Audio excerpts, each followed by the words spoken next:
session where the speakers are speaking. We're not recording your engagement in that, so you don't need to worry about ending up on YouTube looking funny or saying things you wish you hadn't later. Not that you can't say things you wish you hadn't later, but they won't be recorded. So just very quickly, a couple of things that I want to highlight here.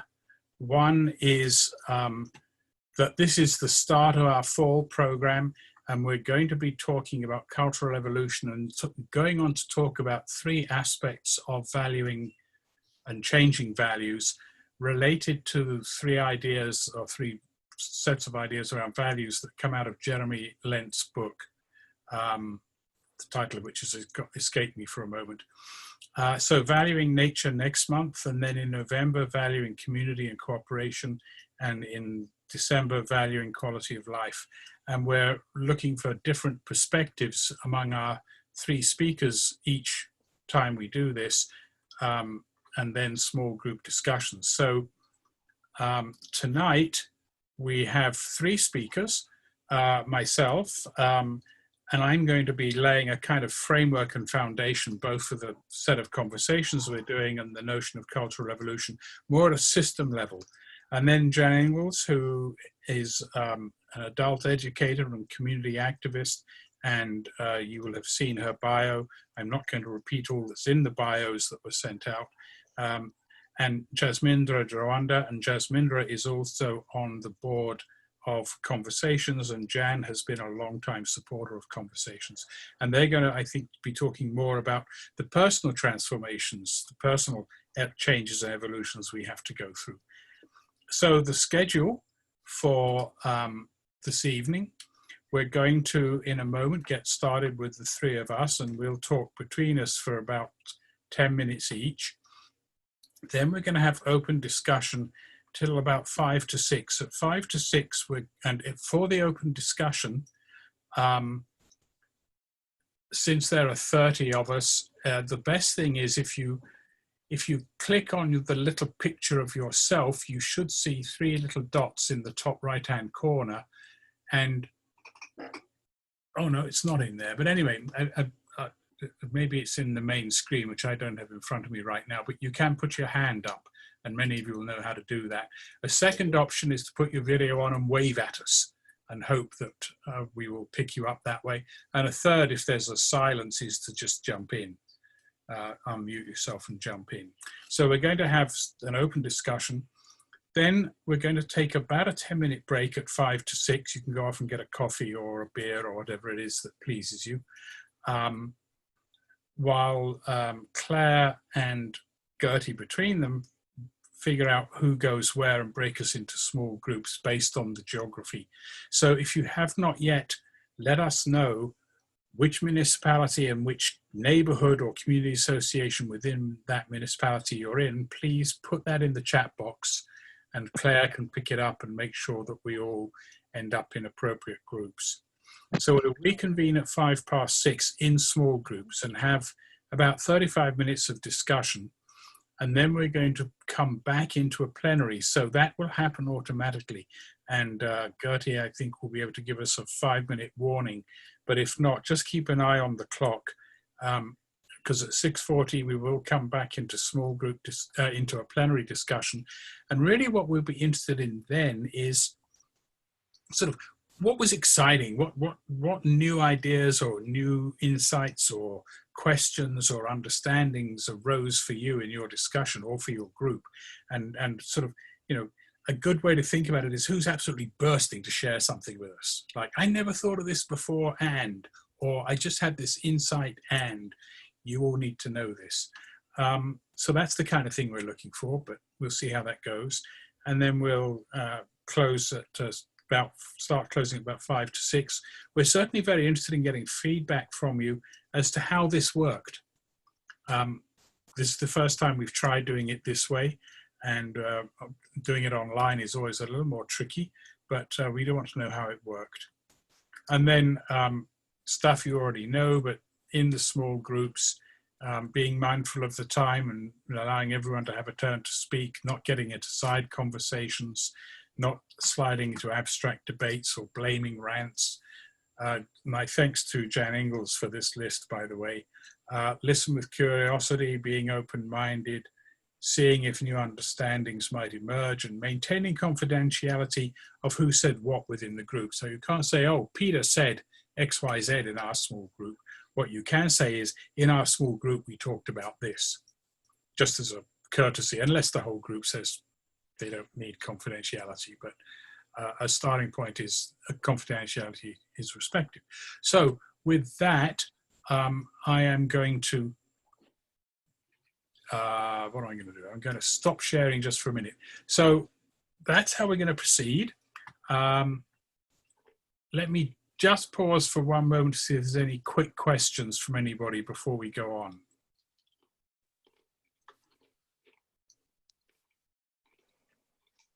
Yes, it is a 2-hour meeting, so it'll go from till 6. 7. Till 7, I'm sorry. No, someone asked about Shamaki. Shamaki is speaking in November when we talk about valuing community. That's Shamaki Dubois. Okay, so I am now going to share the screen just to share my thoughts about this issue and to frame it more generally in the work of conversations. So I'm going to talk about things such as tipping points and value shifts and virtuous cascades and cultural evolution, a bit of a smorgasbord of ideas. And as you saw, Trevor, you're muted. Sorry. I'm sorry. How did that happen? I muted everyone. Oh, you muted everyone. Okay, you can hear me now? Yes. Good. Okay, so I'm just going to, in that case, go back very briefly.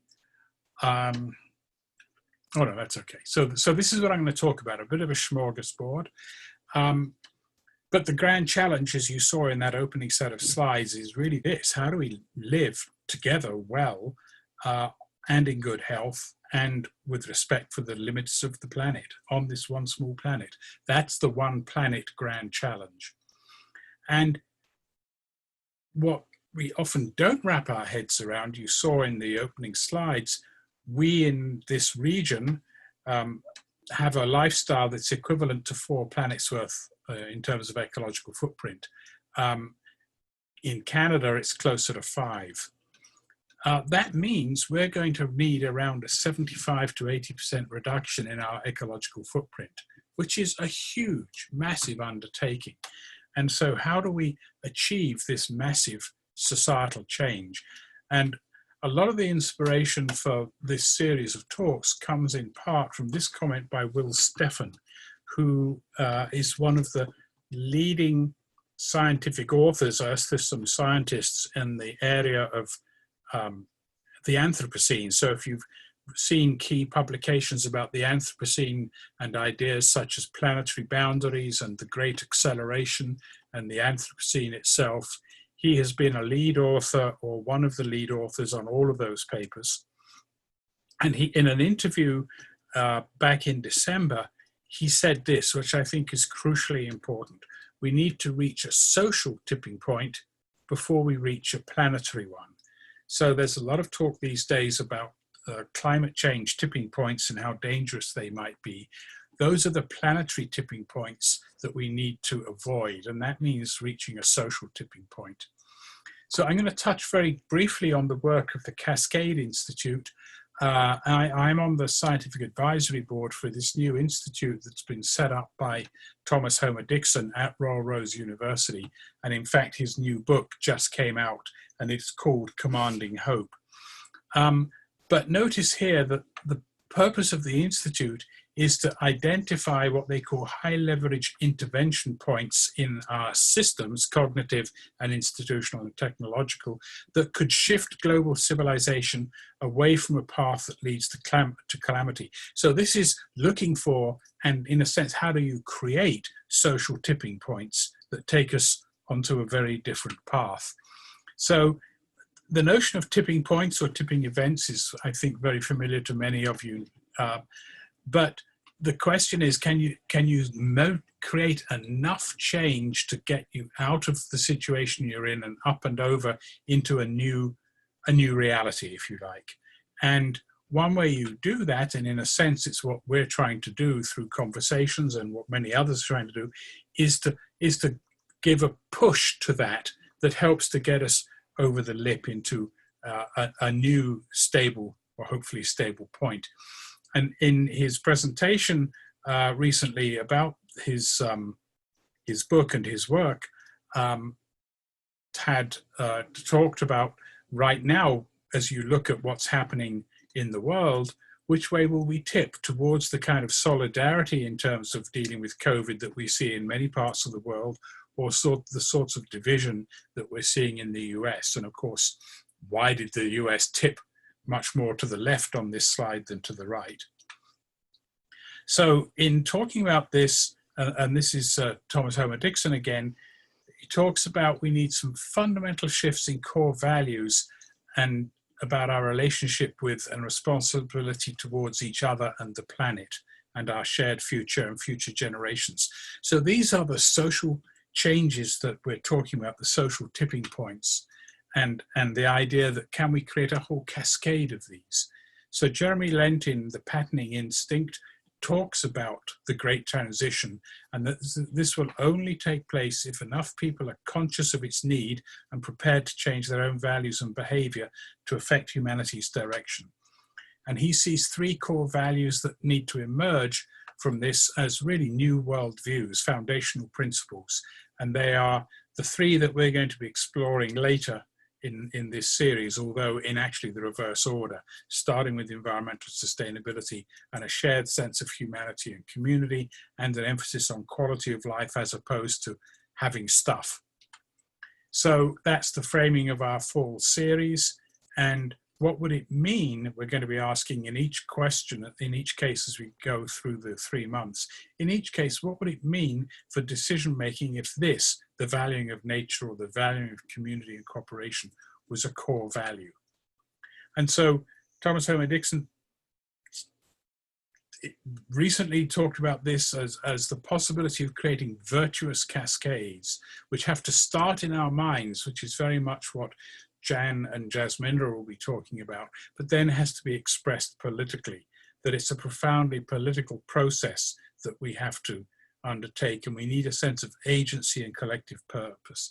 But this notion that we can create a cascade of tipping points, a virtuous cascade as opposed to a negative cascade.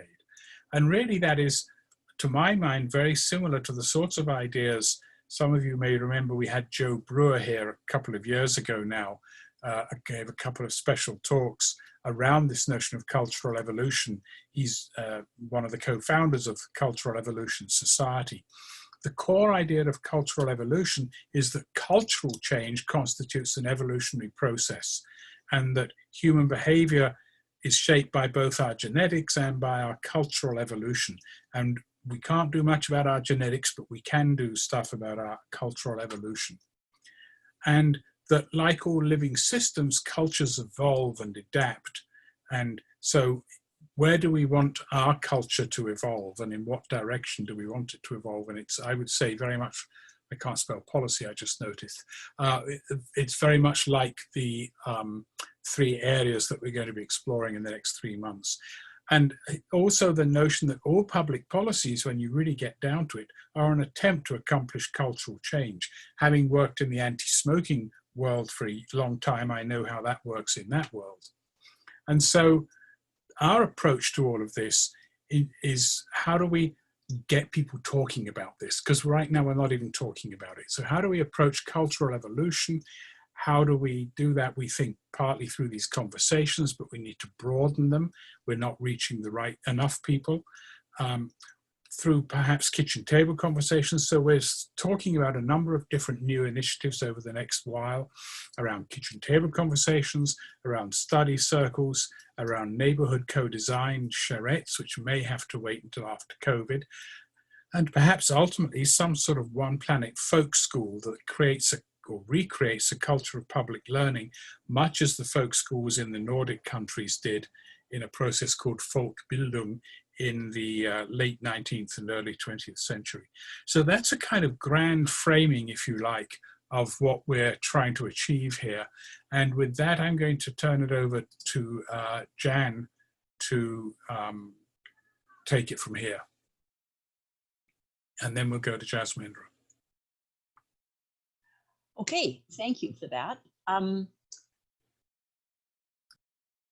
going to certainly touch on some of those same frames and words that Trevor said, and I've been motivated, or maybe I should say haunted by, for some time, by these questions. That one is, if evolution is natural, why the heck aren't we evolving to respond to our current threat of extinction? And like, what is blocking this natural millions of year old process? And if we knew more about the blocks, would it make a difference even now when things seem so dire? So in terms of evolution, evolution moves usually from the concrete, the simple, the separate, to the more complex and relational and interconnected. And it moves from short-term scales to long-term. And although evolution has this linear nature, that transitional stages are non-linear, they're chaotic, they're back and forth, and there's tension between the different options of what to do next in response to some challenges. And things work better if the complexity of the responses match the complexity of the situation. And we're certainly in a complex situation, so our response is adequate enough. So cultural evolution, that's the behaviors, the actions, the norms, the habits developed over time. So it's not just humans that have cultures, but other species. And culture is important for our continuing evolution and survival as much as biological developments are. And culture indicates, when we say the word culture, it indicates collective, relational dynamics. But much of our society works from a preference for separate, static, and predictable. And there's, lots of considerations about why we're blocked in our capacities to evolve in response to complex challenges. But I'm wanting to explore the concept of individuality as being a major block to our evolving. And we're never separate from the culture we live in. So there's not like a me first and then the culture. We're always in the culture. And Vygotsky stated there is nothing in the individual mind that's not first of all in society. And we give a lot of attention to these kind of skin-defined bodies we call our individuals. And I'm going to even say that there are these little permeable bags of biology and culture, just to kind of drop us down, humble us a bit more. So we're made up of chemicals that have been here since the beginning of the Earth, and they circulate air and nutrients from the Earth through us, and this is coordinated as digestive systems or nervous systems or immune systems, and we're always collecting thoughts and beliefs and from the various bits of culture around us. So but our human bags have the capacity for self-reflection within the bag and amongst the bags, and that gives us our uniqueness a lot in terms of a species.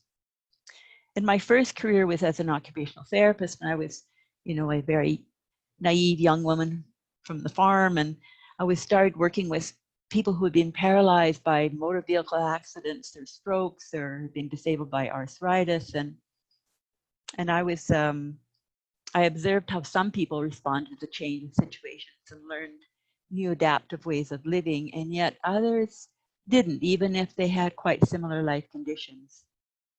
And they actually kind of collapsed with the challenge. So I was curious about what this was about, and I eventually went into another career, which was as an integrative body psychotherapy, to understand more about how beliefs manifested in the body and in the behaviors and in our minds. And of course, I did a lot of my own therapy as I needed to figure out life as well. But clients would come in and they'd be totally stuck in a belief about themselves and the relationship and a sense about the future.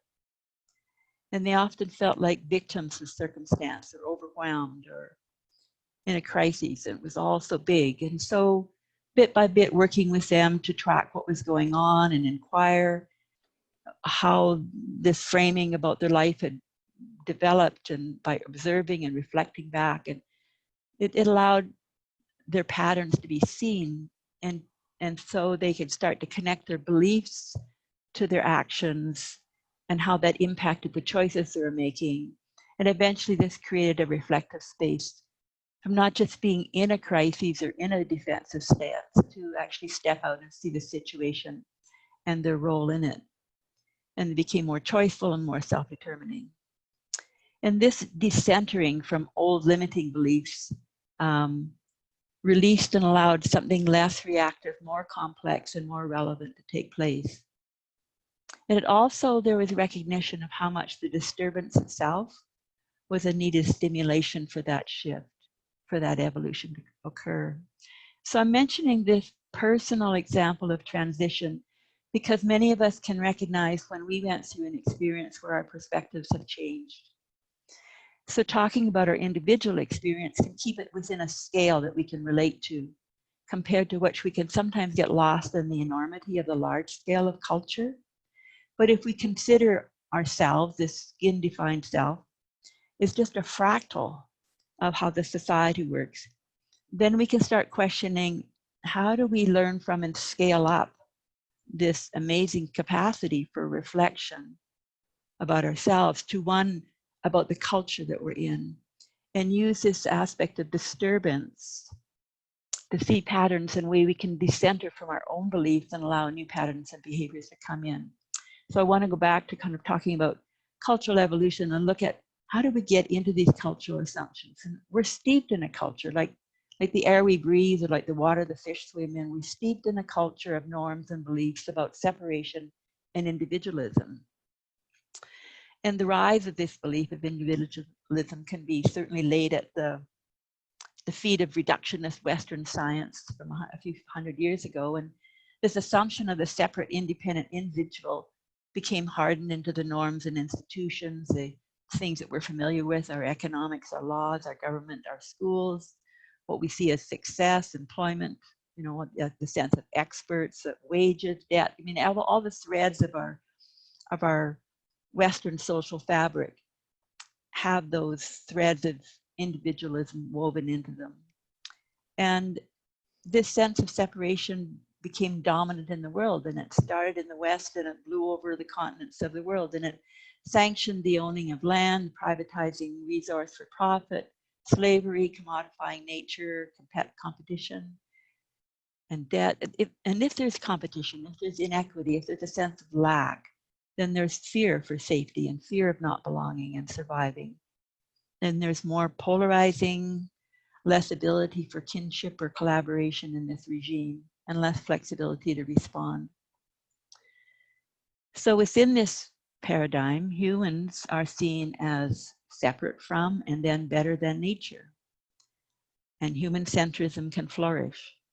And the Western worldview, if it's seen as being better than other cultures, means that white centrism is normalized. And these beliefs show up in policies such as the one we're currently dealing with about turning our last old growth forests into pellets for sale abroad. They allow for the turning of food growing land into dams or freeways. And they show up in policies regarding immigrations.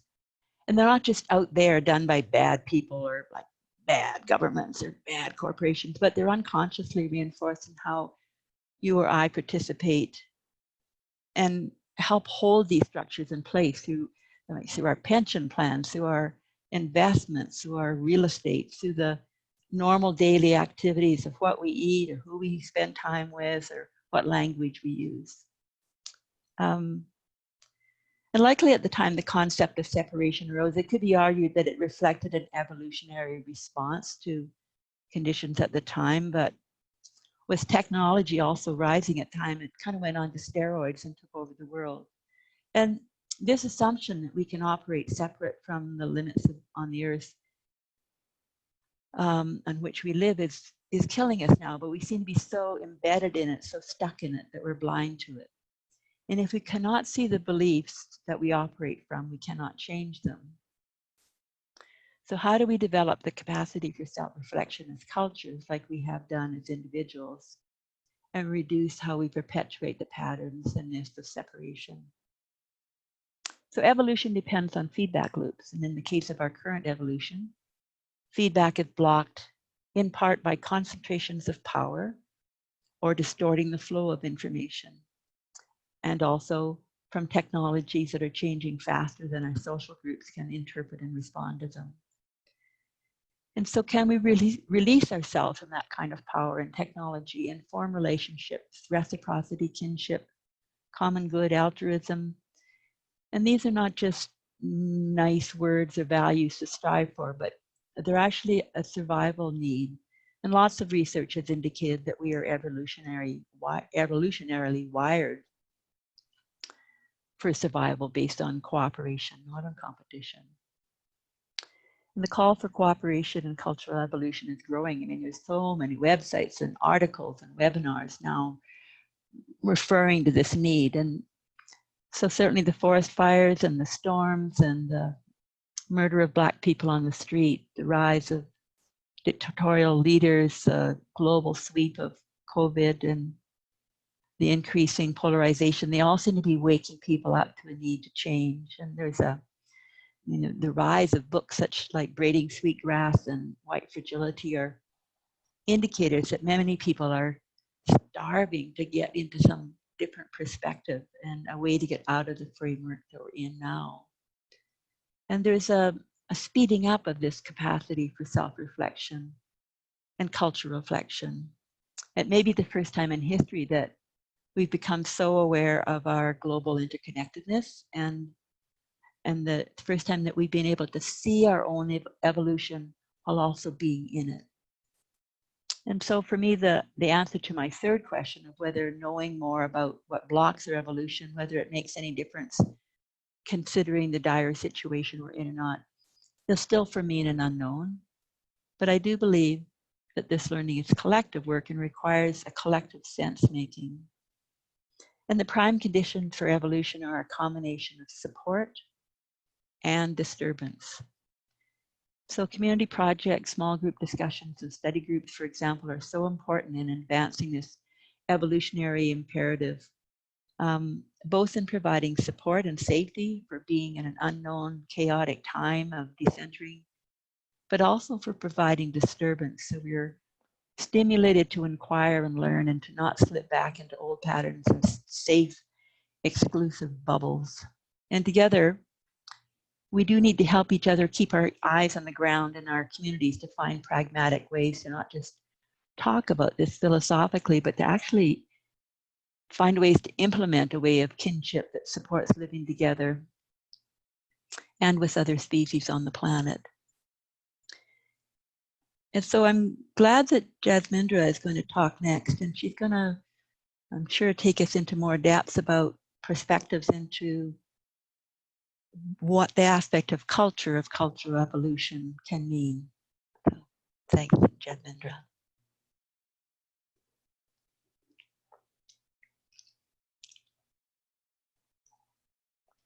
You have to unmute Jasmindra. Thank you. Thank you, Trevor, and thank you, Jan, and good evening, everyone, and Sat Sri Akal. It's nice that everyone could be here today. And I have a PowerPoint presentation, and one of the reasons why I have a PowerPoint presentation is for the visual learners out there, such as myself. So I'm going to now go right into the PowerPoint presentation. So thank you once again, all of you, for being here tonight.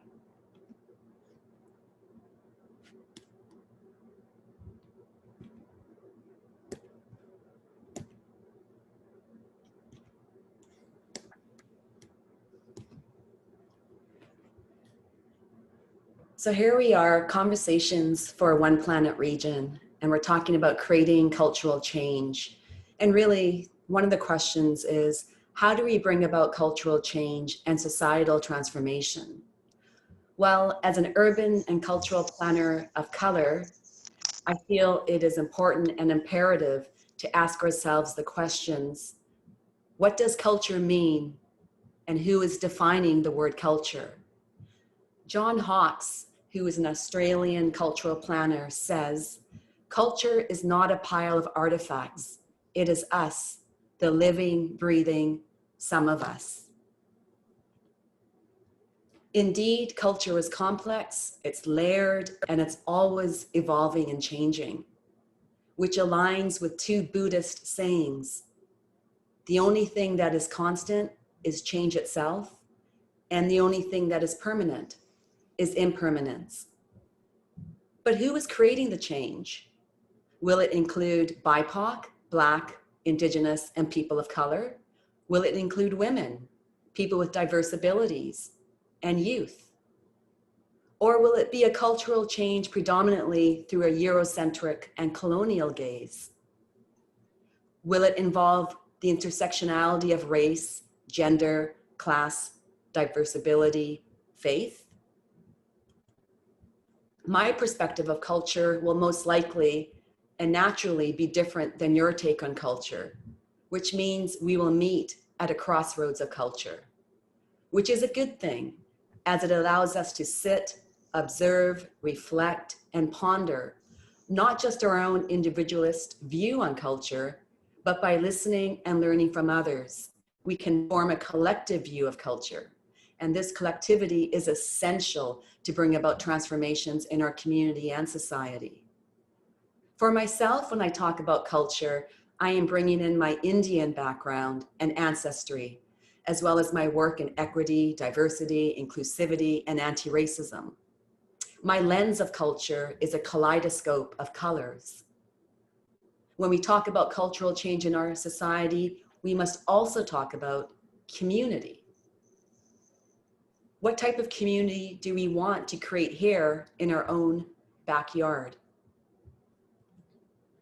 Which brings me to an interesting story.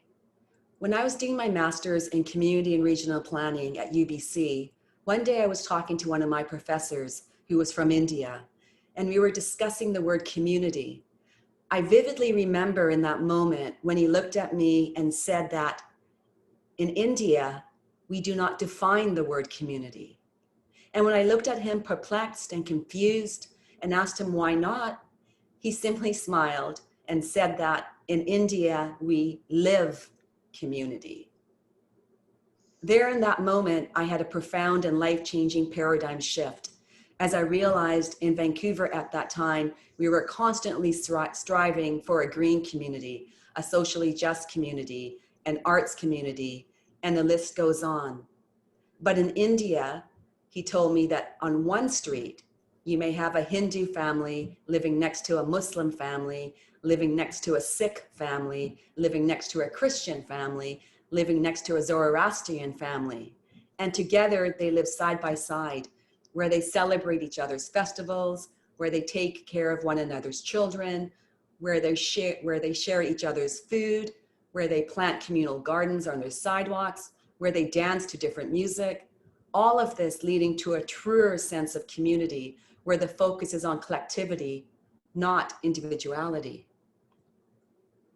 So I ask all of you today, how many of your neighbors on your own street do you really know?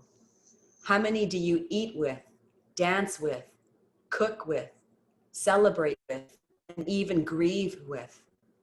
Here in the West, our own streets tend to be places of individual lot lines, defining our personal boundaries, where in India and in other countries in the South, it is the notion that borders are meant to be crossed and spilled over onto the streets on a daily basis.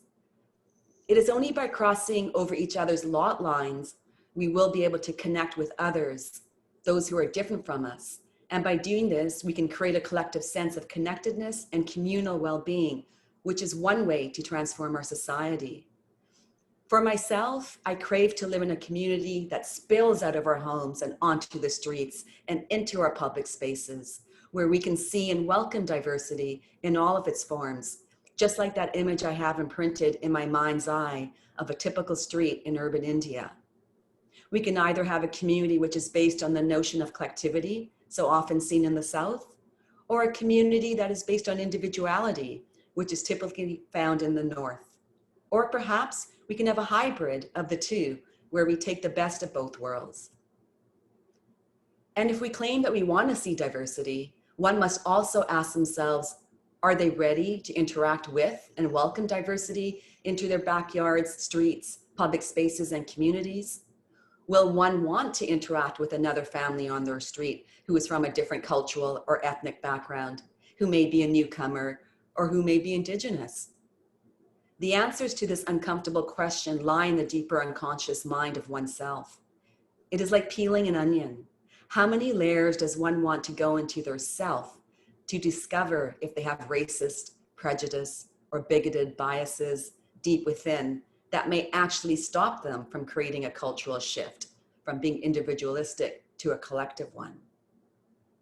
The Kenyan writer and activist Ngugi wa Thiong'o wrote a powerful book called Decolonizing the Mind many years ago, where he emphasizes the need for African Kenyans to decolonize their minds through language and representation. For example, he stopped writing in the colonizers' language of English and instead chose to write in his own language of Kikuyu. He also talked about the quest for relevance, stating that English studies in Africa focused so heavily on the British authors like Shakespeare and Milton, where African students were forced to see themselves from outside themselves. Ngugi further states that, to quote, "The present predicaments of Africa are often not a matter of personal choice. They arise from a historical situation. Their solutions are not so much a matter of personal decision as that of a fundamental social transformation of the structures of our societies, starting with a real break with imperialism and its internal ruling allies." I myself believe that in order to create social transformation collectively, we will need to decolonize individually. When we talk about decolonization of the mind, we are making an effort to think and articulate the results of colonization that we want to dismantle and decenter within ourselves. Here in the North, where we have rampant racism against Black, Indigenous, and people of color, we know we have a long way to go in order to truly create diverse, equitable, inclusive, and socially just communities and streets that are safe for all of us to walk and breathe. And I say breathe in honor of Mr. George Floyd. And I ask, are you ready to take on your own individualistic journey of letting go of your unconscious bias in order to understand and respect your neighbors and their differences? If yes, we are moving towards the right direction of a cultural shift. If not, we will remain stuck in a cultural divide where no shift is possible. It is only by looking at our individual biases first can we create a larger collective cultural shift out in our communities. And this begins with people to embark on the self-journey of decolonizing their minds and to decenter themselves in order to allow those who are on the margins, such as racialized and Indigenous peoples, to step into the center and occupy the space as well. And this is a cultural shift that I am waiting for right here in my backyard, front yard, and streetscape. And I ask all of you, what cultural shift are you waiting for? And I'd like to end with a saying from Confucius: "Tell me and I will forget, show me and I may remember, involve me and I will understand." Thank you.